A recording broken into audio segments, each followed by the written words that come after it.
Hello everyone, कैसे हैं आप सभी लोग। आप सभी का वेलकम है exam point with Kalpana YouTube channel पर।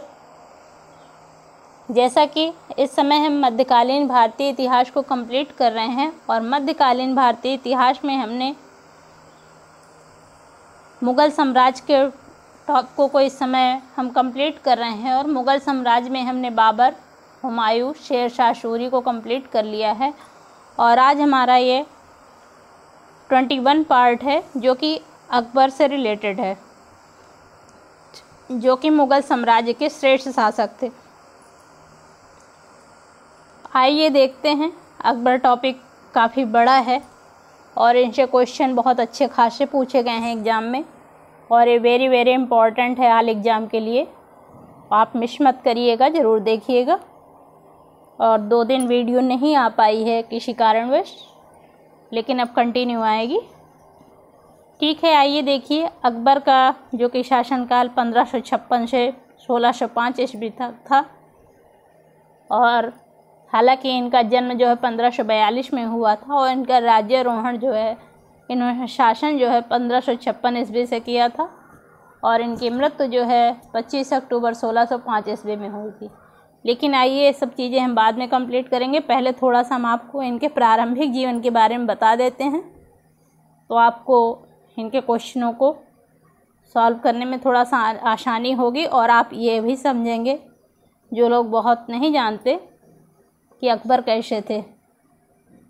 देखिए, जो अकबर का प्रारंभिक जीवन था, अकबर का जिस समय जन्म हुआ था उस समय हुमायूं अमरकोट से दूर शाह हुसैन अरगुन के विहत थट्टा में जो है अभियान पर गया था। और आप सभी को पता है कि ये हुमायूं, इनके पिता थे, हुमायूं का बेटा था अकबर। इसी समय एक सैनिक जो है टार्दी बेग खान ने हुमायूं को पुत्र के जन्म की सूचना दी। उस समय हुमायूं के पास कुछ नहीं था और अपने सरदारों से वह कस्तूरी, अपने सरदारों में जो है उसने कस्तूरी बांटी और कहा कि जिस तरह से यह कस्तूरी चारों तरफ फैल रही है उसी प्रकार एक दिन हमारे पुत्र की यश गाथा भी फैलेगी। और इसी समय राजपूतों ने मुग़लों का साथ छोड़ दिया था और हुमायूं ने जो है अरगुन से संधि कर ली और उसे कुछ धन लेकर कंधार के मतसंग पहुंचा। और इस समय जो है मतसंग पर उसके भाई अस्करी का अधिकार था जो कि कामरान के अधीन था और कामरान ने अस्करी को आदेश दिया कि हुमायूं को बंदी बना ले। हुमायूं ने अपने भाइयों से जो है संघर्ष नहीं चाहता था, इसीलिए अकबर को यहीं पर माहम अनगा और जीजी अनगा के पास छोड़कर ईरान चला गया। और जब वापस आकर कंधार को विजित करना चाहता है तो वह अस्करी अकबर को काबुल भेज देता है, जहां पर बाबर की बहन खानजादा बेगम अकबर की देखरेख करती रहती है। हुमायूं जब काबुल विजय के लिए दीवारों पर गोला बरसा रहा था तो उसी समय काबुल के किले की दीवार पर अकबर को लटका दिया। तो माहम अनगा थी तो उन्होंने जो है अकबर को पहचान लिया, अतः तोपों का जो मुंह था जो है उन्हें मोड़ दिया गया। और इसके बाद जो है 1546 ईस्वी में अकबर अपने माता पिता से पुनः मिलता है और यहीं से उसका जो है खतना फिर होता है। आप जानते होंगे मुस्लिमों में जो खतना की प्रक्रिया होती है, खतना होता है और उसका नाम जो है यहीं पर जलालुद्दीन मोहम्मद अकबर रखा जाता है। तो इनका मूल नाम जलालुद्दीन मोहम्मद अकबर था, हालांकि बचपन का नाम इनका बदरुद्दीन था। और इनका जन्म हमने बताया 15 अक्टूबर 1542 ईस्वी में हुआ। पिता इनके हुमायूं थे, माता इनकी हमीदा बानो बेगम थी, जिन्हें मरियम मकानी के भी नाम से जाना जाता है। और जो अकबर के पुत्र हुए थे वह सलीम, 4 पुत्र थे, सलीम, मुराद, दानियाल, हसन व हुसैन इनके पुत्र थे। और पुत्री जो थी तो खानम सुल्ताना थी और सुकून निशा बेग थी, आराम बानो बेगम जो है इनकी पुत्री थी। और जो है इन्होंने उपाधि जो धारण की थी तो दक्षिण के बादशाह की उपाधि धारण की थी। अर्श आर्सियानी मतलब स्वर्ग में रहने वाला जगदीश्वर, इसकी उपाधि धारण की थी। और इमाम अल अमीर उल मोमिनीन की उपाधि धारण की थी और इन्हें जो है प्रबुद्ध निरंकुश शासक भी कहा गया है। और इनकी मृत्यु जो है 25 अक्टूबर 1605 ईस्वी में हुई थी।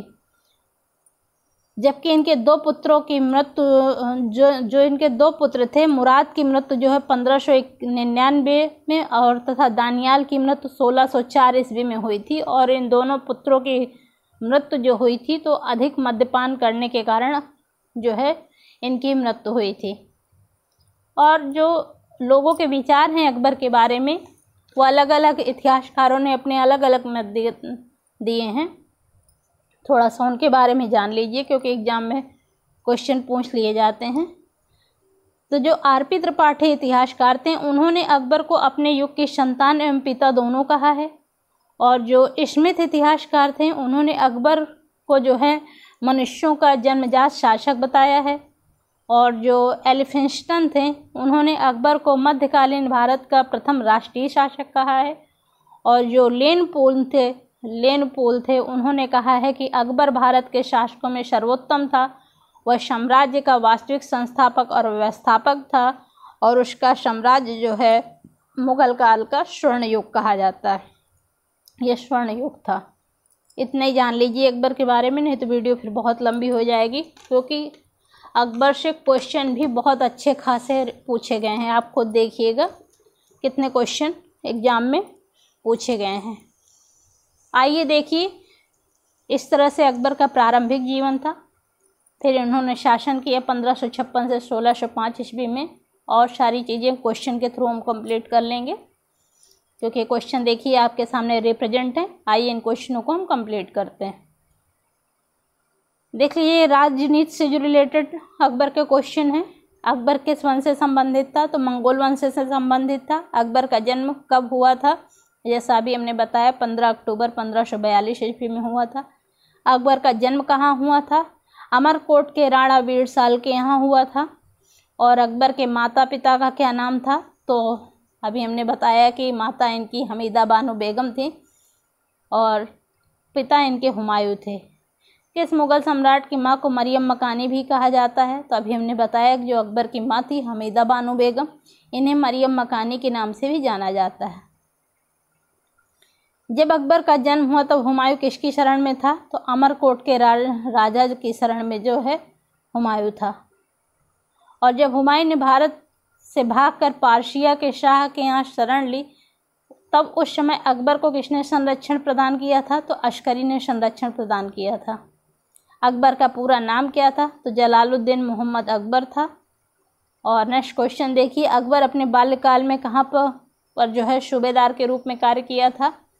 तो गजनी और लाहौर में जो है इसने सूबेदार के रूप में कार्य किया था। जिस समय हुमायूं की मृत्यु हुई इस समय बैरम खां और अकबर कहाँ थे? तो सिकंदर सूर का पीछा कर रहे थे। आगे देखिए नेक्स्ट क्वेश्चन, एक मिनट।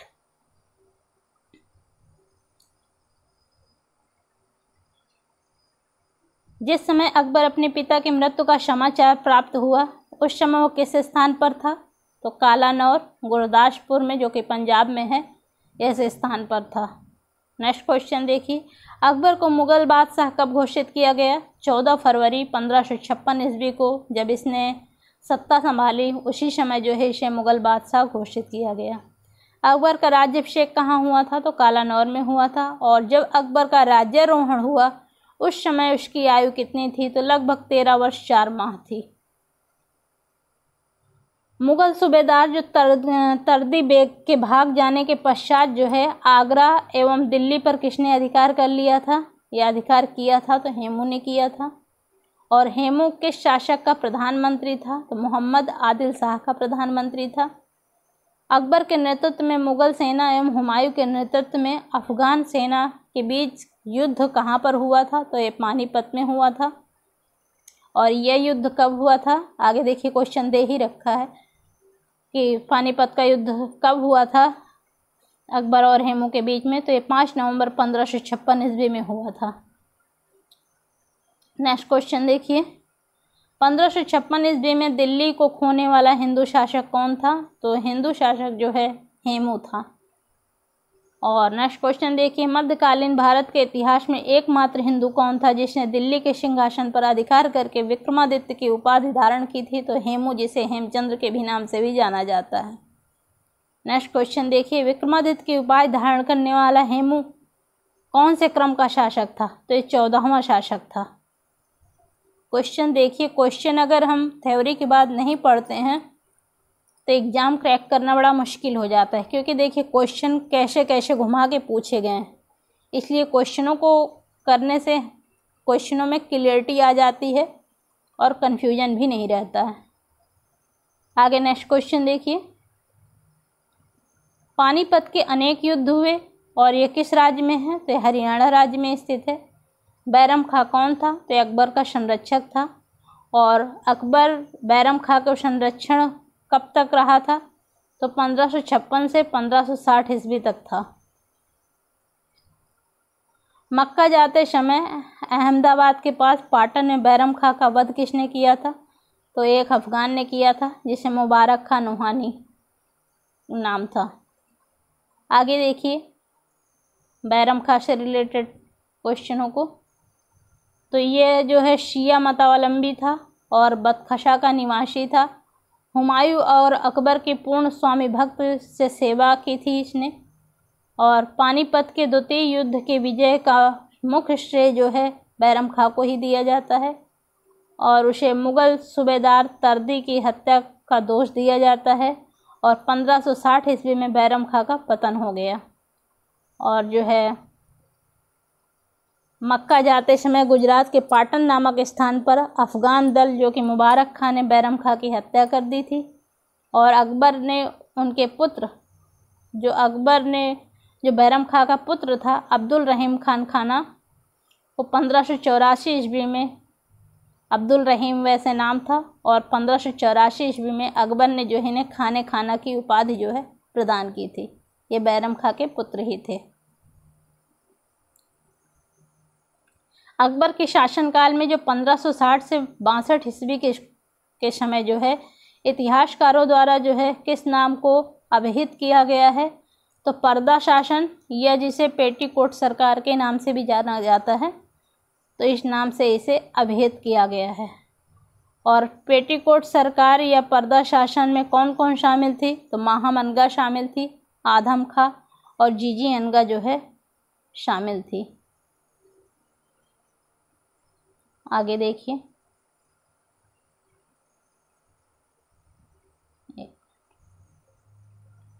कौन मुगल काल में एकमात्र महिला जो है प्रधानमंत्री थी? तो महामनगा जो है एकमात्र महिला प्रधानमंत्री थी। साम्राज्य विस्तार के क्रम में जो है अकबर का सबसे पहले आक्रमण किस राज्य में हुआ था? तो सबसे पहले मालवा पर हुआ था और सबसे जो लास्ट हुआ था वह असीरगढ़ में हुआ था। नेक्स्ट क्वेश्चन देखिए, मालवा के शासक बाज बहादुर के विरुद्ध जो है किसके नेतृत्व में आक्रमण किया गया था?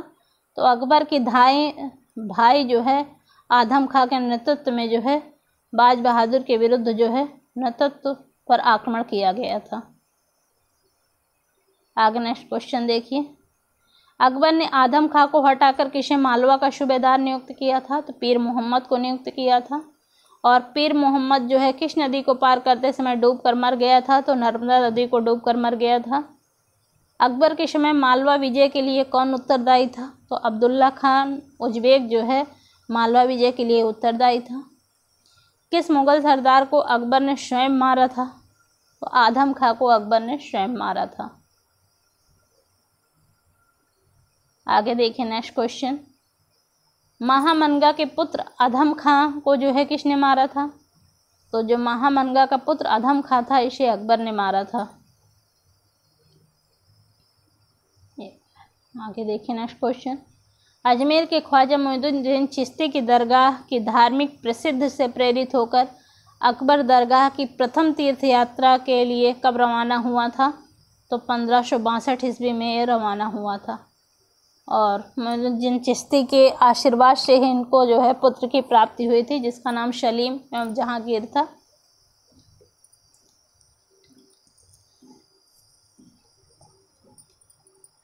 आगे नेक्स्ट क्वेश्चन देखिए, अकबर के अंतर्गत राजपूताना के किस राज्य ने सबसे पहले मुग़ल अधीनता स्वीकार की? तो आम्बेर, जिसे आम्बेर भी बोलते हैं, या आमेर के शासक ने जो है राजपूताना ने सबसे पहले मुग़ल अधीनता स्वीकार की थी। राजा मान सिंह किस राज से संबंध रखते थे? ये आम्बेर या आमेर राज से संबंध रखते थे। और अकबर ने सर्वप्रथम वैवाहिक संबंध जो है किस वंश से स्थापित किए थे? तो कछवाहों से स्थापित किए थे। आगे नेक्स्ट क्वेश्चन देखिए, अकबर ने किस राजपूत राजवंश के साथ अपना वैवाहिक संबंध स्थापित किया था? तो आमेर के साथ स्थापित किया था। जोधाबाई का विवाह जो है किसके साथ हुआ था? तो अकबर के साथ हुआ था। ये आमेर वंश की ही थी और राजा भारमल की पुत्री थी। तो अकबर किसका दामाद था? आगे क्वेश्चन भी देखिए दे रखा है, तो भारमल का दामाद था। अकबर ने मेड़ता पर आक्रमण करने के लिए किसे भेजा था? तो सफरुद्दीन हुसैन को भेजा था। नेक्स्ट क्वेश्चन देखिए, अकबर ने मेड़ता पर आक्रमण के समय वहाँ का शासक कौन था? तो जयमल जो है वहाँ का शासक था। आगे देखिए हेमू से रिलेटेड क्वेश्चन थोड़ा सा। हेमू जो है वह जन्म से वह बनिया था और अपनी योग्यता के बल पर वह मोहम्मद आदिल शोर का सेनापति बना था। और जो है आगरा और दिल्ली पर अधिकार करके उसने अपने आप को स्वतंत्र शासक घोषित किया था और विक्रमादित्य की उपाधि धारण की थी। पानीपत की लड़ाई के दौरान हेमू की आंख में तीर लग जाने के कारण वह बेहोश होकर गिर गया और हेमू को अकबर और बैरम खां के सम्मुख बंदी बनाकर लाया गया। स्मिथ के अनुसार जो है अकबर ने बंदी कर जो है सिर काट लिया था। हालांकि जो रियलिटी है, अकबर उसकी उम्र जो है उस समय 13 वर्ष थी और उसने जब तलवार उठाई तो उसका हाथ जो है कँप रहा था। तो बैरम खान ने जो है उसका सिर काटा था, लेकिन अलग अलग इतिहासकारों का अलग अलग मत है और ये उसकी एक आकस्मिक हार थी। आगे देखिए क्वेश्चन, अकबर ने बंगाल तथा बिहार को मुगल साम्राज्य में कब मिलाया था? तो 1576 ईस्वी में मिलाया था। और अकबर और राणा प्रताप के बीच प्रसिद्ध हल्दी घाटी का युद्ध किस वर्ष हुआ था? तो ये 1576 ईस्वी में हुआ था, लेकिन 18 जून 1576। आप डेट सहित याद रखिएगा, क्योंकि आजकल एग्जामों में क्या है, डेट से रिलेटेड भी बहुत ट्रेंड चल रहा है, इसलिए हमें डेट भी थोड़ा सा माइंड में सेट होना चाहिए। तो 18 जून 1576 ईस्वी को हल्दी घाटी का युद्ध हुआ था। हल्दी घाटी की लड़ाई 1576 ईस्वी में किसके बीच हुई थी? मेवाड़ और मुगलों के बीच हुई थी। और मेवाड़ में जो है राणा प्रताप सिंह थे और मुगलों में जो है अकबर ही थे। और हल्दी घाटी के युद्ध में महाराणा प्रताप का सेनापति कौन था? तो हकीम खान जो है महाराणा प्रताप के सेनापति थे। आगे देखिए, हल्दी घाटी के युद्ध में मेवाड़ के अधिपति महाराणा प्रताप को मुगल सेना ने पराजित किया और मुगल सेना का नेतृत्व कौन कर रहा था? तो राजा मान सिंह कर रहे थे। मान सिंह प्रथम किसका विश्वसनीय सेनापति था? तो अकबर का सेनापति था। और अकबर ने फरजंद जो कि पुत्र की उपाधि किसे दी थी? तो राजा मान सिंह को दी थी। आगे नेक्स्ट क्वेश्चन देखिए, 1576 ईस्वी में मेवाड़ के किस राजपूत शासक ने हल्दी घाटी का युद्ध लड़ा और फिर अपने घोड़े चेतक पर बैठकर मैदान छोड़कर भाग गए थे? तो महाराणा प्रताप थे। नेक्स्ट क्वेश्चन देखिए, हल्दी घाटी के युद्ध में पीछे अकबर के मुख्य उद्देश्य क्या था? तो राणा प्रताप को अपने अधीन लाना था। नेक्स्ट क्वेश्चन देखिए, हल्दी घाटी के युद्ध में पराजित होने के बाद राणा प्रताप का नाम सम्मान से क्यों लिया जाता है? क्योंकि वह शौर्य एवं देशभक्ति के प्रतीक थे। आगे देखिए नेक्स्ट क्वेश्चन, मेवाड़ के महाराणा प्रताप का जून 1576 ईस्वी में होने वाला मुगलों के विरुद्ध संघर्ष को अबुल फजल ने कौन सा युद्ध कहा है? तो खामनौर का युद्ध कहा है। नेक्स्ट क्वेश्चन देखिए, मुगल शासक अकबर के अधूरे छोड़े गए मेवाड़ विजय के कार्य को किसने पूरा किया था? तो जहांगीर ने पूरा किया था। नेक्स्ट क्वेश्चन देखिए, 1580 से 81 ईस्वी में अकबर के सम्मुख सर्वाधिक बड़ा संकट क्या था? तो जो असंतुष्ट अमीरों व अधिकारियों द्वारा अकबर के सौतेले भाई मिर्ज़ा हाकिम को अपना शासक जो है घोषित करना, यह उसके सामने जो है सर्वाधिक बड़ा संकट था। नेक्स्ट क्वेश्चन देखिए, अकबर ने काबुल पर कब अधिकार किया? तो 1581 ईस्वी में किया। और काबुल पर अधिकार करने के पश्चात अकबर ने किसे काबुल का सूबेदार बनाया था? तो बतकुनिसा बेगम को, जिसने काबुल का सूबेदार बनाया था। आगे नेक्स्ट क्वेश्चन देखिए, अकबर ने किस शासक किसके शासनकाल में जो है किस वर्ष इतिहासकार विंसेंट ए स्मिथ ने सर्वाधिक संकटपूर्ण समय माना है? तो जो 1581 का समय था, इसे जो है सर्वाधिक संकटपूर्ण समय जो है माना है। नेक्स्ट क्वेश्चन देखिए, 1585 ईस्वी में अकबर ने अपनी राजधानी कहाँ स्थानांतरित की? तो लाहौर में स्थानांतरित की थी। और कश्मीर को मुगल साम्राज्य में कब सम्मिलित किया गया? तो 1586 में सम्मिलित किया गया। मुजफ्फर हुसैन मिर्ज़ा ने मुगलों को कंधार कब सौंपा था? तो 1595 ईस्वी में सौंपा था। उत्तर पश्चिम सीमा प्रांत में अकबर की अत्यधिक महत्वपूर्ण उपलब्धि क्या थी? जो अत्यधिक महत्वपूर्ण उपलब्धि या विजय क्या थी? तो कंधार जो है इसकी अत्यधिक महत्वपूर्ण उपलब्धि या विजय थी। नेक्स्ट क्वेश्चन देखिए, मुगल साम्राज्य में भारत और फारस के मध्य संघर्ष का मुख्य कारण क्या था? तो कंधार जो है भारत और फारस के मध्य जो है संघर्ष का मुख्य कारण था। आगे देखें नेक्स्ट क्वेश्चन, मुगल बादशाह अकबर द्वारा दक्षिण में जो है कौन कौन से राज्य विजित किए थे? तो दक्षिण के जो राज्य इसने विजित किए थे वो खानदेश व अहमदनगर जो है इसने दक्षिण के राज्यों को विजित किया था। एक मिनट। और अकबर ने सर्वप्रथम दक्षिण भारत के जो है किस राज्य पर आक्रमण किया था? तो सर्वप्रथम इसने अहमदनगर पर आक्रमण किया था। चांद बीबी कहाँ की रानी थी? तो बीजापुर की रानी थी। और चांद बीबी ने मुगलों के विरुद्ध किस दुर्ग की सफलतापूर्वक रक्षा की थी? तो अहमदनगर दुर्ग की सफलतापूर्वक रक्षा की थी। महान मुगल सम्राट अकबर के जीवन की अंतिम विजय कौन सी थी? तो अशीरगढ़ थी। और अकबर ने अशीरगढ़ की विजय कब प्राप्त की? 1601 ईस्वी में प्राप्त की थी। अकबर द्वारा कुछ दुर्गों की विजय का सही जो है कालानुक्रम क्या है? तो सबसे पहले मेड़ता, रणथंभौर, कालिंजर और अशीरगढ़ हैं। आगे देखिए, भारत और उज्बेकिस्तान के वह दो शासक कौन थे जो मक्का और मदीना के पवित्र क्षेत्रों की ओर जाने वाले रास्तों को विजित करने हेतु सहमत हुए थे? तो अकबर और अब्दुल्ला खां उज्बेक थे। नेक्स्ट क्वेश्चन देखिए, मुगल साम्राज्य को प्रांतों में विभाजन पहली बार किसने किया था? जो प्रांतों में विभाजन किया था अकबर ने किया था। और सन 1605 ईस्वी में कुल कितने मुगल सूबे थे? तो 15 सूबे थे। नेक्स्ट क्वेश्चन देखिए, अकबर शासन के किस वर्ष जो है अपने शासन के किस वर्ष में अकबर ने साम्राज्य को सूबों में विभाजित किया था? तो 24वें वर्ष जो है इसने सूबों में विभाजित किया था। नेक्स्ट क्वेश्चन देखिए, लगभग 50 वर्ष शासन करने के पश्चात किस मुगल शासक की मृत्यु 1605 ईस्वी में हुई और उसे आगरा के बाहर सिकंदरा में दफनाया गया? अकबर की जो है मृत्यु जो है 1605 ईस्वी में हुई और उसे आगरा के बाहर जो है सिकंदरा में दफनाया गया। किस मुगल बादशाह का कथन है कि राजा को विजय प्राप्त करने के लिए सदैव तत्पर रहना चाहिए, नहीं तो पड़ोसी शासक जो है उसके विरुद्ध शस्त्र उठाने की जो है चेष्टा करते हैं?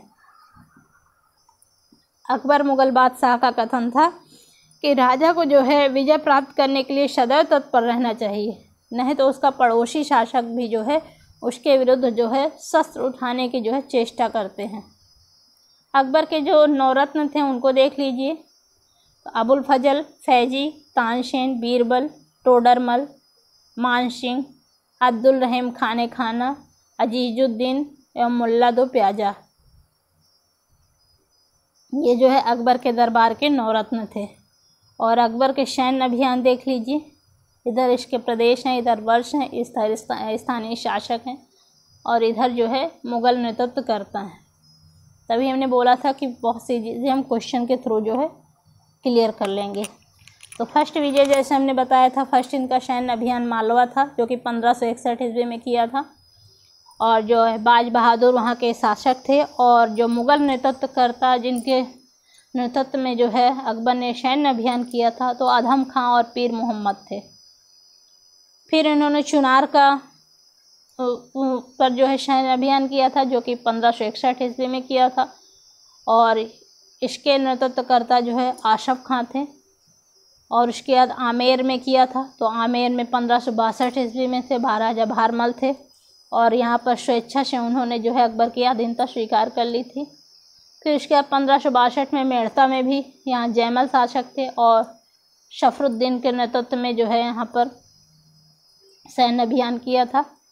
फिर इसके बाद गोंडवाना 1564 ईस्वी में, यहाँ के शासक जो है वीर नारायण थे, और उनकी रानी जो है दुर्गावती थी। और जो यहाँ का सैन्य अभियान का जो नेतृत्व किया था वो आशफ खान ने किया था। और फिर उसके बाद मेवाड़ जो है इन्होंने 1568 ईस्वी में किया था। यहाँ का शासक उदय सिंह था, और यहाँ अकबर ने स्वयं जो है इसका नेतृत्व किया था मेवाड़ पर।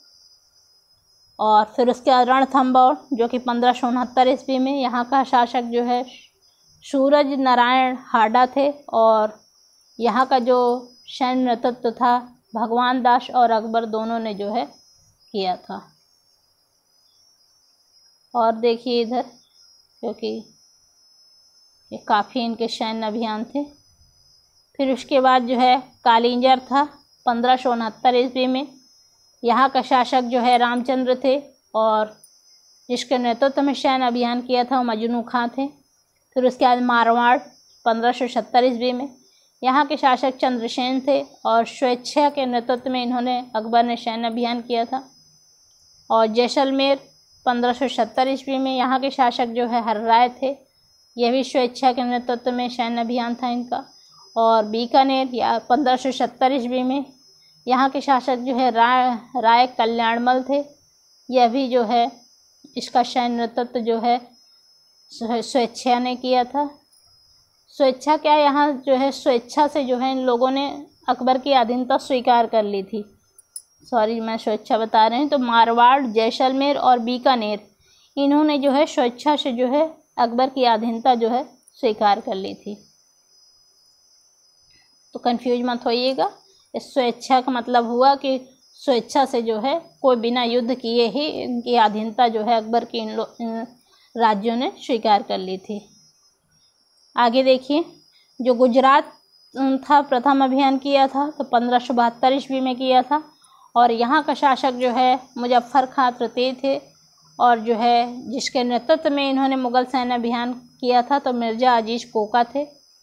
और जब गुजरात का द्वितीय अभियान 1573 ईस्वी में किया था तो यहाँ के शासक जो है हुसैन मिर्ज़ा थे, और ये अकबर ने स्वयं किया था।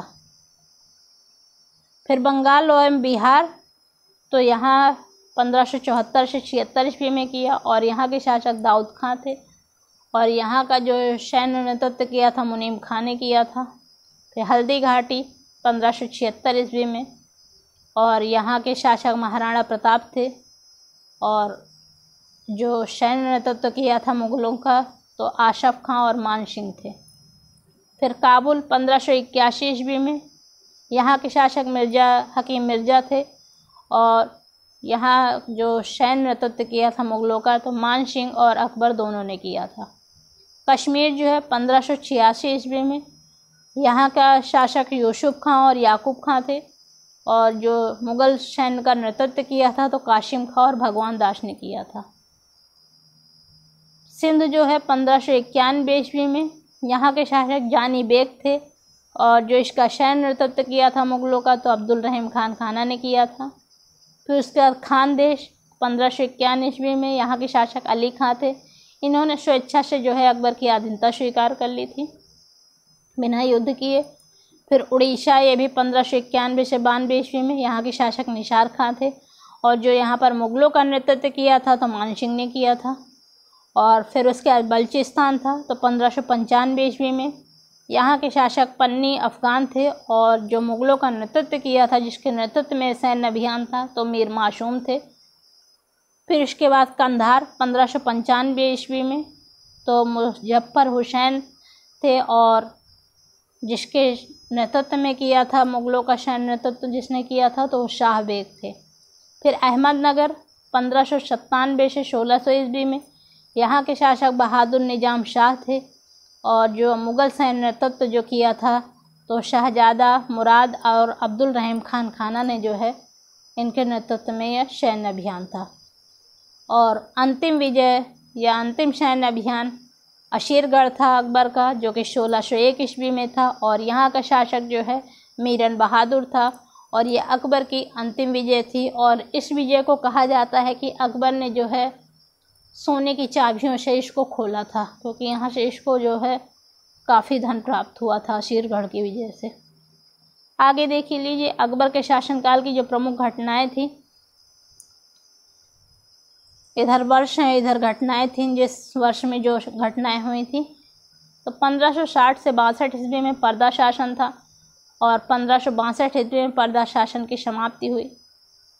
1563 ईस्वी में जो है इसने तीर्थ कर की समाप्ति की और 1564 में जजिया कर की समाप्ति की। 1571 में इसमें फतेहपुर सीकरी की स्थापना की और 1573 से 74 ईस्वी में मनसबदारी प्रथा की शुरुआत की। 1575 ईस्वी में इबादत खाना का निर्माण करवाया और 1578 ईस्वी में इबादत खाना सभी धर्मों के लिए प्रवेश की अनुमति दी। 1579 ईस्वी में मजहर की घोषणा की और 1580 ईस्वी में सूबों का विभाजन किया और दहसाला प्रणाली की शुरुआत की। 1581 ईस्वी में अकबर का जो है सर्वाधिक संकटपूर्ण समय माना जाता है वी.एन. स्मिथ के अनुसार, जो इतिहासकार थे। और 1582 ईस्वी में दीन इलाही का प्रवर्तन करवाया था इसने और 1583 ईस्वी में जो है इसने पशुवध निषेध और इलाही कैलेंडर की शुरुआत की थी। 1584 ईस्वी में अब्दुल रहीम को इसने खाने खाना की उपाधि दी थी। आगे देखिए विविध से रिलेटेड क्वेश्चनों को।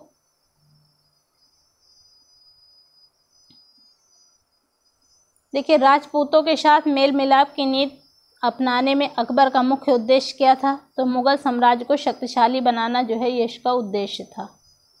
और अधम खां के विषय में सत्य कथन क्या थे? तो अधम खां के विषय में जो सत्य कथन है तो फर्स्ट नंबर देखिए, अकबर को अधम खां को जो है उसके पद से हटा दिया तथा उसके स्थान पर पीर मोहम्मद को मालवा का प्रशासक नियुक्त किया।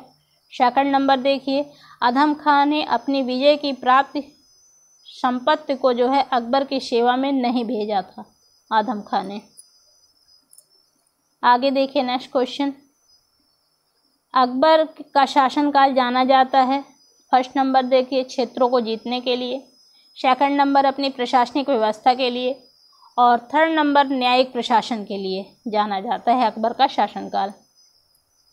नेक्स्ट क्वेश्चन देखिए, अकबर ने राजपूतों को अपने पक्ष में करने के लिए कौन सी नीति अपनाई थी? तो इसने फर्स्ट नंबर देखिए वैवाहिक संबंध स्थापित करना, धार्मिक सहिष्णुता की नीति को अपनाना और राजपूतों को जो है उच्च पद प्रदान करना जो है यह नीतियां जो है उसने अपनाई थी राजपूतों को अपने पक्ष में करने के लिए। अकबर के पुत्र शाहजादा मुराद की मृत्यु कैसे हुई थी? हमने स्टार्टिंग में ही बताया था कि इनकी अत्यधिक जो है मद्यपान या मदिरा पीने के कारण जो है इसकी मृत्यु हो गई थी। नेक्स्ट क्वेश्चन देखिए,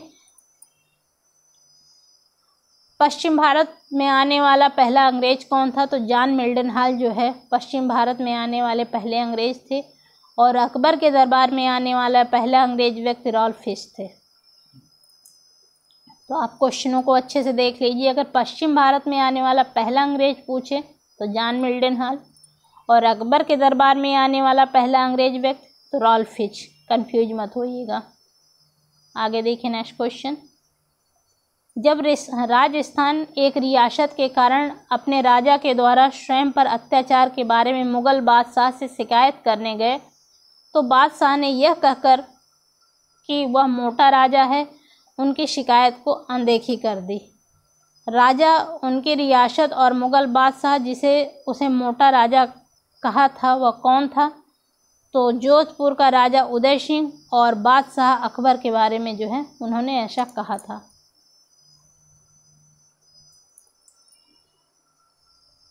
आगे नेक्स्ट क्वेश्चन देखिए, किसने धाय कुल के साथ अपने संबंध को परिभाषित करने के संदर्भ में ये वाक्य कहा कि मेरे और अजीत के बीच दूध की नदी नहीं जिसे मैं पार नहीं कर सकता। तो ये अकबर ने कहा था। ये कथन जो है अकबर का था, और कथन कहिए या वाक्य कहिए कि मेरे और अजीत के बीच दूध की नदी नहीं जिसे मैं पार नहीं कर सकता।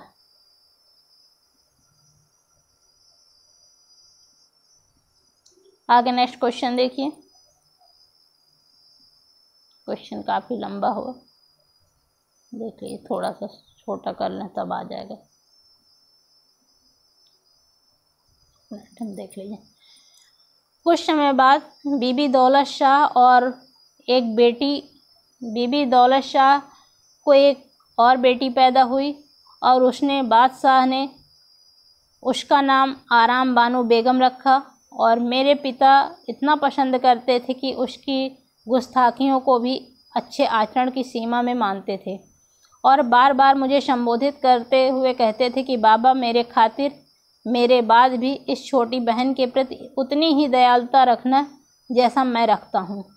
जो हिंदी मुहावरे में लाडला या बिगड़ा हुआ बच्चा है, इस भ्रष्टता को सह लेना और अक्खड़पन को नज़रअंदाज करना, यह संवाद जो है किसके बीच का है? तो अकबर और सलीम के बीच का है। सलीम आप जानते होंगे, सलीम जहांगीर, उन्हें सलीम के भी नाम से जाना जाता है। आगे देखिए, मांडेस्लो नामक यात्री जो है किसके शासनकाल में भारत आया था? तो ये अकबर के शासनकाल में जो है भारत आए थे। आगे देखिए,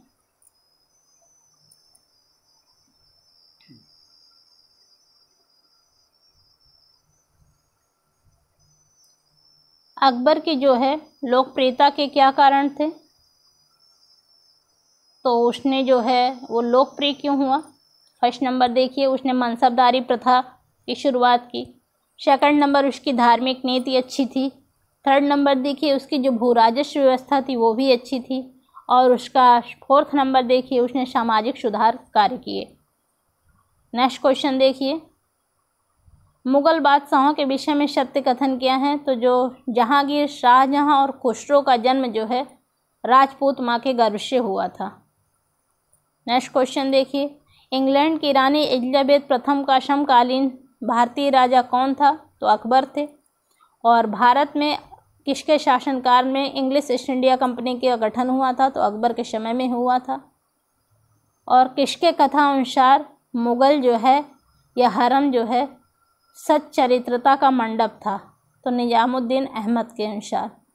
नेक्स्ट क्वेश्चन देखिए, कौन सा स्थान जो है शेख मुबारक का जन्म स्थान था? तो नागौर जो है शेख मुबारक का जन्म स्थान था। और नेक्स्ट क्वेश्चन देखिए, शेख अबुल फजल की हत्या किसने की थी? तो वीर देव बुंदेला ने की थी। और अबुल फजल की मृत्यु के जो है किसके कारण हुई थी? तो शहजादा सलीम के कारण हुई थी। किस इतिहासकार ने अकबर को इस्लाम का शत्रु कहा था? तो बदायूनी जो इतिहासकार थे, इन्होंने अकबर को इस्लाम का शत्रु कहा था। और किस इतिहासकार ने अकबर को राजपूतों की स्वतंत्रता का प्रथम सफल विजेता कहा था? तो जो कर्नल टॉड इतिहासकार थे, इन्होंने अकबर को राजपूतों की स्वतंत्रता का प्रथम सफल विजेता कहा था। तो आज हमारा टॉपिक अकबर कंप्लीट हो गया। अब कल हम नेक्स्ट पार्ट जहांगीर से रिलेटेड लेके आएंगे, जिनका शासनकाल 1605 से 1627 ईस्वी तक रहेगा। जहांगीर का अकबर टॉपिक काफ़ी लंबा था, आप खुद देख लीजिए इनसे रिलेटेड कितने क्वेश्चन पूछे गए हैं। और ये क्वेश्चन वेरी इम्पॉर्टेंट है, ऑल एग्ज़ाम के लिए मिस मत करिएगा। आप इसको 1 से 2 बार ज़रूर देखिएगा, आपको सारे क्वेश्चन क्लियर हो जाएंगे। ठीक है, आज के लिए इतना ही। और आप ज़रूर बताइएगा कमेंट्स बॉक्स पे कि आपको कैसी वीडियो लग रही है, कैसे क्वेश्चन लग रहे हैं, या कोई रिक्वायरमेंट हो तो बताइएगा। ठीक है, आज के लिए इतना ही। Okay, thank you so much.